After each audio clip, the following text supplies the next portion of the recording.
I am wearing Yankees gold because I finally feel like this team is up to gold standard once again. 4-0 against Houston to start the series and the season. So I want to bring on Jake Kosack, who, by the way, tweeted like 3 weeks ago, I was living in this full time job I wasn't happy with. Now I'm having a wine with Bernie Williams. I mean, this is the kind of life Jake Kosack has made for himself with the Bronx Zoo. And I'm so honored that he's on my podcast and vlog today. Jake, what a weekend. It was the most exciting opening weekend I can remember in at least my adult life. I every expectation that I had was fulfilled. I envisioned this when I saw the roster we built. I really thought it was the only thing that I think would have made the offseason better. I said it from the beginning was signing Josh Hader. Other than that, it was a perfect offseason, and we saw how good Josh Hader could be. So um, would have Yeah. been nice to have him on our team, but other than that, it was a perfect offseason. I understand the frustrations with the starting pitching. We didn't envision Cole getting hurt. Cole doesn't get hurt. Rotation looks good. Rodon had a good outing. Stroman had a good outing. Cortez bounced back. He fought back. It was a good outing. So, I mean, you had Cole in that rotation come July. I mean, this team can be unstoppable. And, as long as our bullpen comes together strong, um, guys stand out like Ian Hamilton did this weekend. Uh, there's nothing that can stop us. I'll say that every single day until the end of the year. All right. Well, I'll tell you what stood out to me is the fact that we're playing small ball and walks. Yes, the walking is back. I mean, we haven't seen that kind of patience at the plate. Is it a possibility that the coaching changes around Boone are making the difference here? I feel like that's a possibility. Absolutely. Different hitting coach comes in, right? Different bench coach comes in. That's gonna make a change because you're gonna get different perspectives, different ideas, but different methods. And our way of doing things was not working. It was evident. We bunted the other night. I was ecstatic. You hardly see bunts in Yankees baseball, it seems like, and it worked. And Mhm. you said small ball. We played the game the way the game's supposed to be played, not just for the Yankees, but baseball. And we clawed back. It seemed like each game we might have been out of it at some point. And last year, a year before that, late September, we didn't have that kind of hope that we could, I mean, obviously fans like, myself who are always going to believe, but I get it. Like we seemed like we were out of it and we would be out of it for the rest of the game. These guys came back late. Soto being Juan Soto, he's a superstar who is only 25 years old. And when you put in perspective, Judge was Rookie of the Year at 25 years old. Mhm. It's incredible to think of what the future holds. And I just think we're not amped up because we swept first game of the year. We swept the Astros. We had everyone contribute. Verdugo, Oswaldo. There's reason to be excited. There is. Now, I got to ask you about Soto. Now, did you go to spring training? Did you get to see him play? Was that energy there in spring training? I did not get to go down to Tampa this year. We had a lot of events for the zoo up in New York. We plan to travel. I know they're in Phoenix. I love that area, the stadium around the area around the stadium. It's electric there in Phoenix. I'll give them that. Very fun atmosphere. I wish I could have made it to Houston, but yeah, we're preparing for New York. I've been watching as much as I can, doing my research on what the fan aspect is like. Mhm. I'm just ecstatic for opening day in the Bronx because I will be in a rare form that I don't think anyone could have ever imagined. Especially if they happen to go, I don't know, 7-0. I mean, that would be an unbelievable start to the year. Although the Arizona team now, the Diamondbacks are something to, I wouldn't say worry about, but you want to take 2 out of 3 because they are the defending NL champions. They got some credibility now, don't they? Absolutely. I mean, and they made moves. They made really good moves this offseason to improve their lineup and, of course, with Montgomery. So they're not just counting themselves out as a one of one chance in the World Series. They're contenders in a tough division, but they're beatable. And I think that we are a better team. So, uh, overly concerned. I'm always, I'm not concerned. I just want to win. So I'm gonna go into this series with the mindset of win each game one day at a time. Right now we're on pace for 162-0. So No one ever said that can't be. People say it can't be done, but it doesn't mean it can. Not be done. Well, I had predicted them 95. They look like a better than 95 win team right now. Would you agree? I thought from the roster on paper it was 103 wins or more team. I think that we're doing this without Judge. Essentially, he didn't produce much this weekend. I'm not worried. He's Judge. He's gonna bounce back. He's gonna do his thing, and you know, I was out. I mean, I was just happy to see him have support. He didn't have support. That those type of games, we would just rely on him. Now we don't have to just do that. Soto, Verdugo, you feel confident with them at the plate. They have good at bats. Oswaldo, who always deserved a shot, I didn't think he got his fair shot last year after we gave it to him in 22. So I think I think there's a lot to be excited about, and I think once Judge starts producing, teams might just forfeit. I saw that tweet today. That was a great tweet. Now, I want to ask you about the Bronx Zoo, and you become a different person when you're in the crowd outside the Yankee Stadium. I mean, you're the hype man. Do you feel like you're a teenager again when you're in the middle of those fans? Like we're all going to the games as a kid again? Is that what it is? Absolutely. I feel like that's my true self. When I'm out there, I don't play a part. Anyone who knows me, I'm the same way in person as I am on camera. I authenticity matters to me. I don't want to be fake. I don't want it to seem fake. I love the team. I've always been like that. Ask anyone. I go nuts at Easter dinner yesterday, go watching Soto. When I was in college, I went nuts at the games, or when I was in my dorm. It doesn't matter if one person's in the room, no one's in the room, giant crowds outside the stadium. I'm getting that excited about this team. So I'm a kid again every time I get to do it. I get like butterflies every time I'm about to walk on that street. Yeah, I love it. I'm grateful to do it. I'm thankful that the fans are receptive of it, and it's become kind of this entity of its own at the stadium. People come to the Yankee game, they want to talk to the zoo, and that means everything to me to think that we're leaving our impact on this team. Now, maybe there's a historical reference people don't understand. Is the Bronx Zoo was actually the name of the team, and the nickname back in the '70s because it was so wild. Reggie Thurman, Billy Martin. I mean, did you kind of pick up that historical reference when you named it the Bronx Zoo, or what?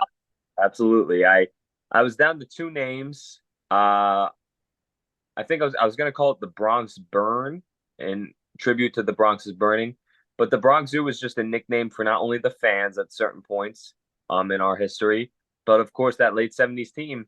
A lot of media outlets labeled it as the Bronx Zoo, and I'm like, that's a great name for a show. I said I think that even Craig Nettles called it the Bronx Zoo. Personally, I think he literally had that quote. yep, players, they coined that phrase, and I remember sitting in my house downstairs, and I said, man, that's the name. I made the logo myself. I made I do all the editing, the designing, everything for the zoo. So I remember saying that's the name. Like it felt right, and it kind of picked up. And actually, I made a graphic that I'm posting tonight.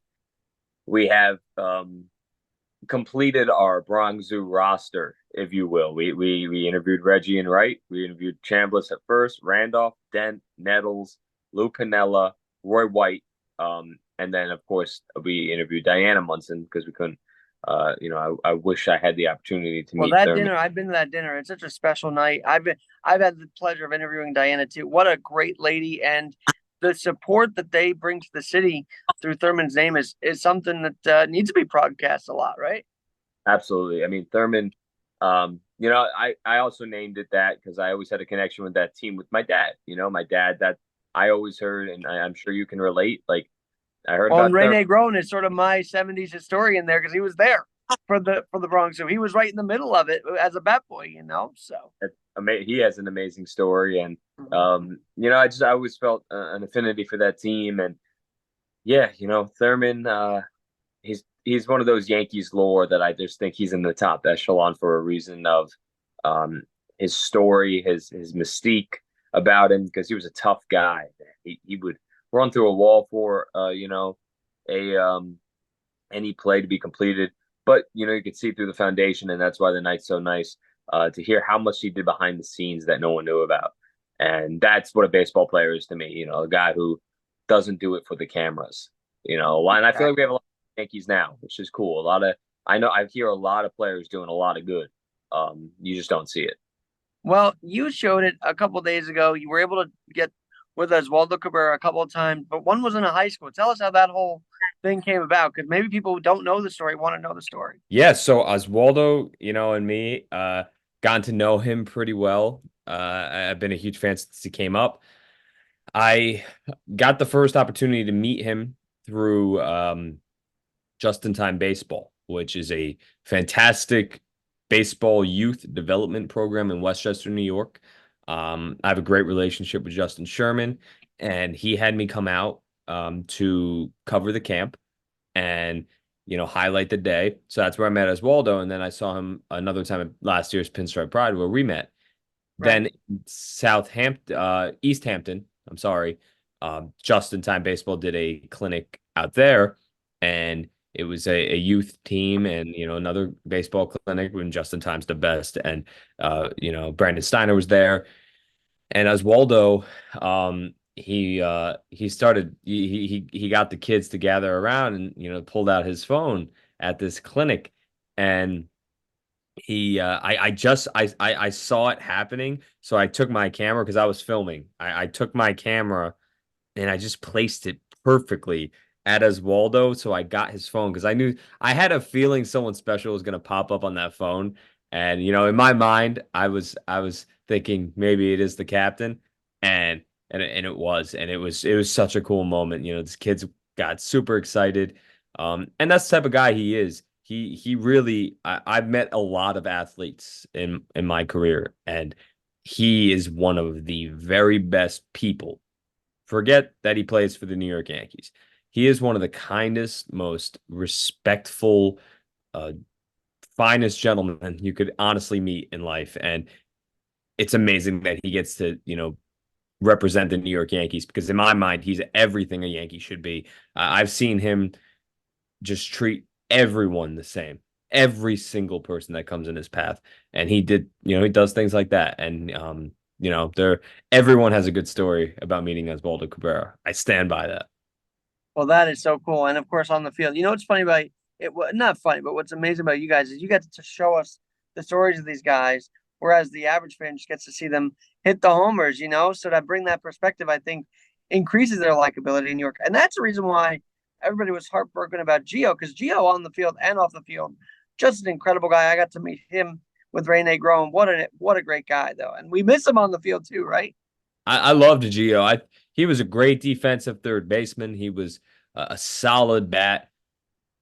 I do believe that at the time we needed a shakeup, so I understood why we made that move. Right. It didn't work out, but we needed a shakeup, and it's sad that it didn't work out. Obviously, I wish we got to keep Gio in hindsight, but things weren't working in our favor. So like I say, there are times that you don't want to see players go, but sometimes you gotta put feelings aside. Well, let me ask you about this. Obviously, uh, Soto's brought a different energy. I want to ask you about Oswaldo real quickly, though.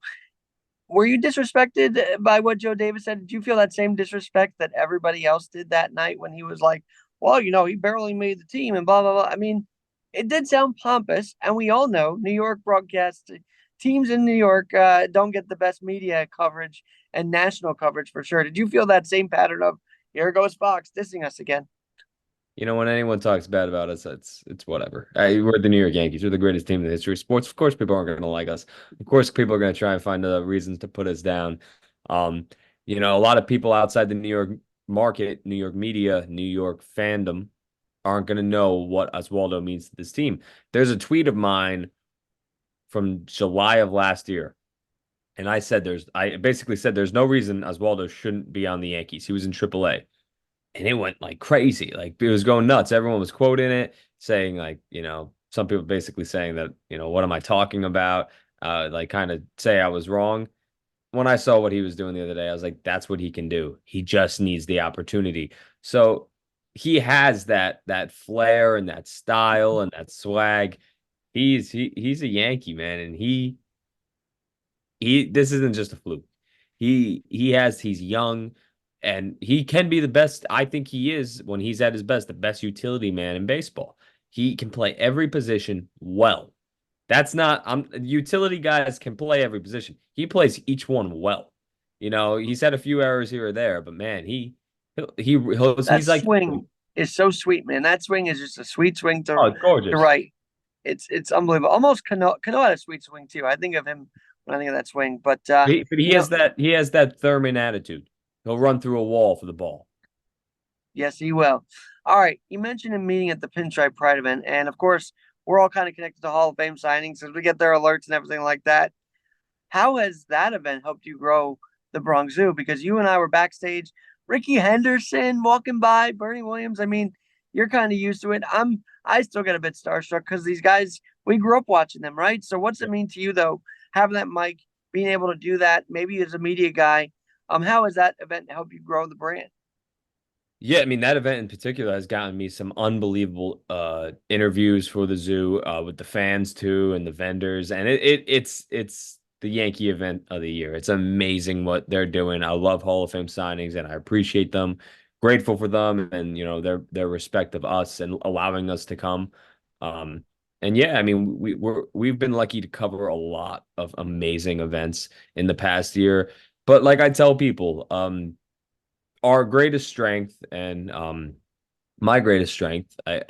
I'm not a one man show. That I got my producers, my guys that they're there with me, even just like shooting questions off. I got Matt Ricker, Joe Marinello, Eddie Mafia, Michael Emiliano, Sean Mudine, Matt Eppley, Jonathan Santos. Matt Ricker's been with me from the very beginning, and you know I'm we just have great conversations that lead to question ideas and things like that, and they're there to enjoy the experience with me, which is awesome. And yeah, we get to cover these unbelievable events, and it's just so amazing to see the growth of what we've done because I started this for the fans. I always say, yeah, I started this maybe for myself to find the opportunity, but as it continued to grow, I realized that what we're doing is not about me.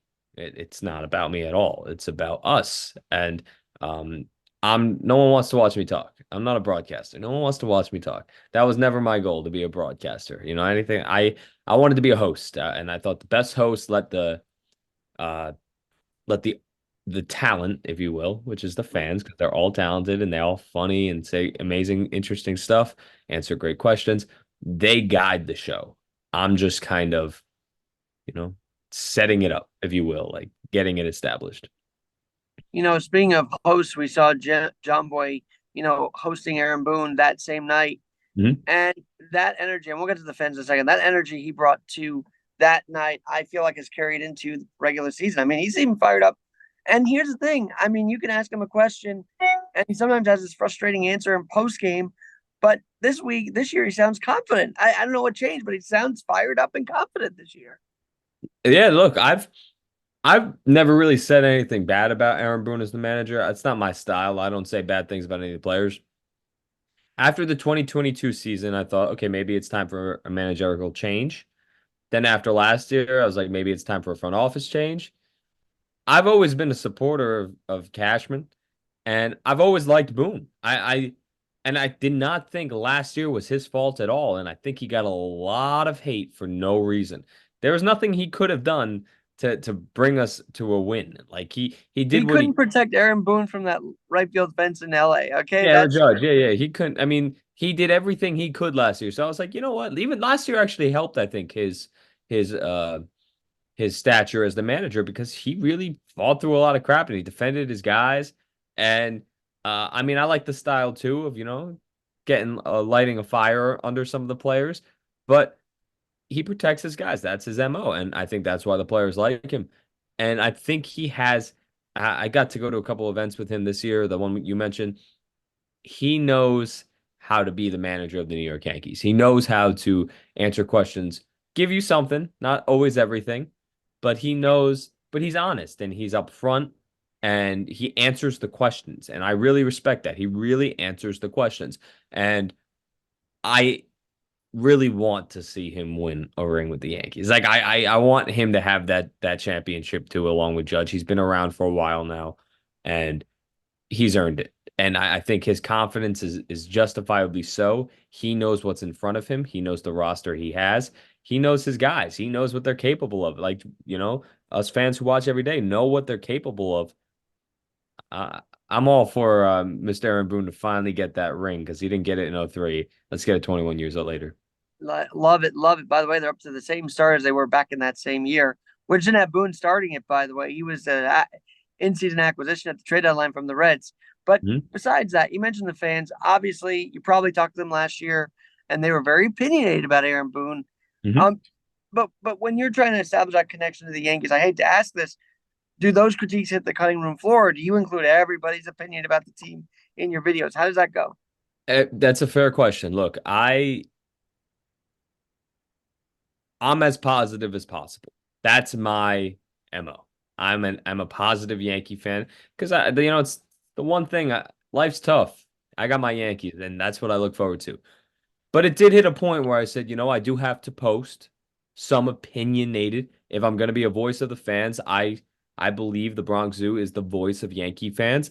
I have to show it as is. So I did start posting some more hot takes, controversial takes, and I won't bash a player or an individual if it's a poor performance or they I have posted stuff where it's like this person needs to do better. We need to trade this person. Like I'm not hiding that stuff, but as long as it's in a tasteful, respectful way, I'll post it. If it's disrespectful to the person or it would be to their family, I'm not gonna post that content because that's not who we want to be. But we're going to be an honest platform. We're going to be a voice of the fans. All right, I gotta say this. Do you get any post game? Because I hate to say it, but after post game, people tend to drink a lot during the game, and their reactions might vary based on how much they drink. What's the best time to gauge their reactions before they go in, after the game? What where do you find the biggest, and most contributions, if you will? Yeah, it really it, it goes both before and after, during, sometimes while we're watching the game. Like we you get a lot of excitement after the game, clearly, especially after a win. And after a loss could be tough. But we're also we try to be a family show as well. We talk to kids, we talk to the older generation, and at all times they'll give you really good, honest answers. Guys who saw Mantle play and kids who love Aaron Judge and it's their favorite player. You're always gonna get great stuff. Before, after. I like going before on like a Friday night. I love Friday night games. I don't know what it is. The excitement's always there. So I go on a Friday night before, hang out at Billy's, watch the game, and then after, go back outside. It's for the amped up excitement, of course, after the game. But yeah, you get good stuff no matter what. You could put me in the middle of Manhattan at 2 a.m. and I'll find a good Oh, interview. I'm sure. And I'm sure you go in the middle of the game too, like stadium through the stadium, because that mic is pretty damn good quality and the camera too. Well, yeah, I've never actually brought the mic into the stadium. But like I'll walk around outside and I watch on the boards and stuff. That's the one thing that I think a lot of people don't see too is I have to be on my game and be like outside ready to go in sometimes the ninth inning and it could be a walk-off. So I'm like looking through the board, watching that giant board in the concourse area. Susan's like that too. She's on the ground level Yep. waiting for the game to end. All of a sudden, a home run happens. I get, Exactly. So I that feel that. you're ready to go always though, but there's always something to be captured and we're trying to capture moments. All right, Verdugo's already made a mark now, and of course, he was hated as a Red Sox, but now he's becoming beloved. The dog's mantra. What do you think about that? Loved it. I think I said on one of the Instagram posts last night, we're savages in the box and we're dogs in the park. Love it. That's the attitude we need. He's underrated. I said from the very first week of spring training, getting Stroman was like a mixture, not CC level, better than AJ Burnett.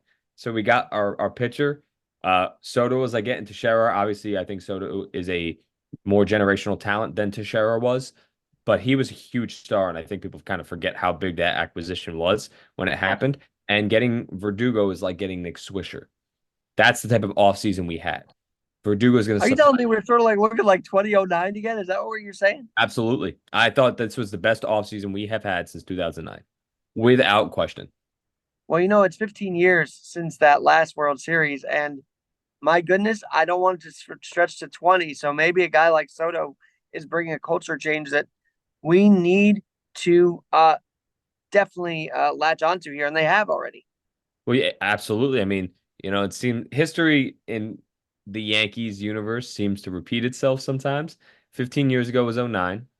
Um, and then the longest stretch before that was 1981 to 1996, 15 years.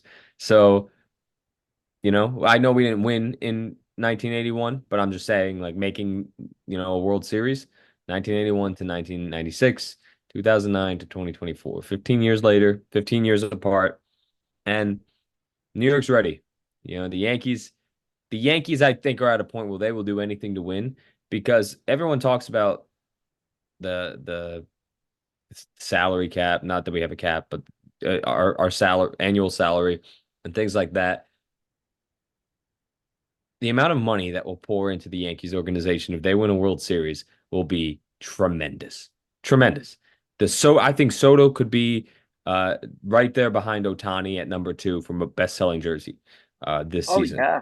I mean, and Judge will be 3. That's how impactful of a guy he is, and the culture, the attitude, the style, the swag, all of them. They're all bringing something to the table. Talking with Jake Kosack of the Bronx Zoo right now. TBZ is the Bronx Zoo and in initials, the Bronx Zoo underscore TBZ. And you have your own voice too on Twitter. So I Mhm. want to ask you about Twitter. Any crazy takes you've seen? I heard someone say that they should be trading Judge already. And it's the first weekend. But I'm telling you, Jake, if this was around in 1997, after Mariano blew that game against the Indians, they'd say trade his ass. I hate to say it that way, but that's what Twitter's become. And it's disappointing because it's a community that could actually grow the support of the team, couldn't it? Yeah, I mean, I get a kick out of Yankees Twitter. It's such a different place than like other social media apps, even in person. I mean, just some of the things that are said. I'm a guy who laughs at everything, so um, you gotta have thick skin sometimes. I've definitely been through my fair share of abuse on Yankees Twitter when I got my Yankee haircut that one time. Uh, Okay. yeah, it was crazy from the Mets spectators that don't got fans. So Yankees Twitter has some hot takes. Absolutely. If social media was around in like 1996, they'd want to trade Jeter. They'd want to trade all these guys. It's like kind of like, yeah, the Judge thing. I've heard that from like people. It's like that crazy uncle take. Sometimes we're like, oh, get rid of him. He's a bum. He's the captain of the Yankees, and he's probably going to hit 50 home runs. So let's calm our roll a little bit. I think that on Twitter, sometimes people just say things to say things. But I specifically, I don't know if I could uh say anything stood out. But I'm sure there'll be something said this year that does. Well, I know that the jerseys have become an issue. Now, you were a ball player, right? Back in the day, I believe you told me you played ball. Yeah, like Little League, and then up until like I think I stopped playing in freshman year of high school. Well, no matter what, you wore a jersey. And if that jersey was like see through and sweaty, that'd be kind of bothersome, wouldn't it? So, what was Yeah. your take when you saw this whole? And I love Fanatics, but the jerseys have to be talked about now. It's become a talking point, hasn't it? Yeah, I don't. They seemed a little cheap. I don't like cheap. There's enough money in baseball that we make high quality stuff, especially a team like the New York Yankees. Give them high quality jerseys, equipment. They're the Yankees. They're on TV prime time against the Astros. Make sure that they're not sweating through the jerseys. I do love the new away jerseys. I will say that they look really cool. But yeah, no, the materials are cheap. I like the old ones. I mean, the Nike ones aren't bad, but if you remember those thick ones, like the Mhm. Jeter ones, like those were good material, like maybe sweated a lot more, but they were I missed solid. the stripes, so I missed the stripes on the side. I gotta say that was sort of a Do trademark. you? I I I'm good without it. I think these ones are my more favorite away ones. I like those old spring chaining alternative jerseys with the blue mesh kind of. You know what I'm talking about? Well, yeah, The it's funny big you mention that. NY. I was there the weekend they did the city Connect jerseys. And Yeah. I was like, this is the first time I've ever seen them not in pinstripes at home. I mean, that was a little different to me.